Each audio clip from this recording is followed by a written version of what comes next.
accused of murdering a fellow deputy last October will be allowed to return home to Santa Fe while he awaits trial. That's what a judge ruled during a hearing in Las Cruces this afternoon. Kai Porter's here with more on what happened inside the courtroom today. Kai. Tom, Tessa, Tai Chan has been out of jail since posting bond last November, but he wasn't allowed to leave Doña Ana County because that's where the shooting happened. Well, Chan's Santa Fe-based attorney asked the judge to grant him house arrest so they could start preparing for his trial, which is now set to begin in September.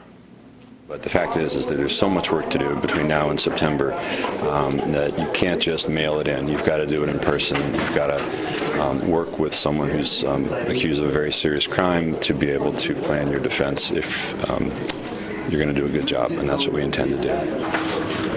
This was the first time our cameras were allowed in the courtroom for this case. As you can see, Chan was there for the hearing this afternoon.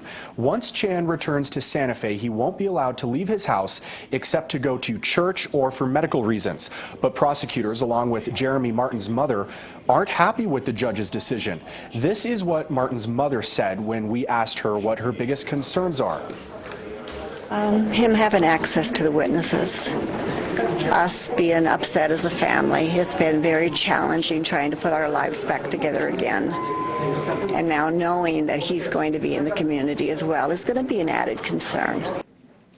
Chan's accused of gunning down fellow deputy Jeremy Martin during a drunken fight at a Las Cruces hotel last October.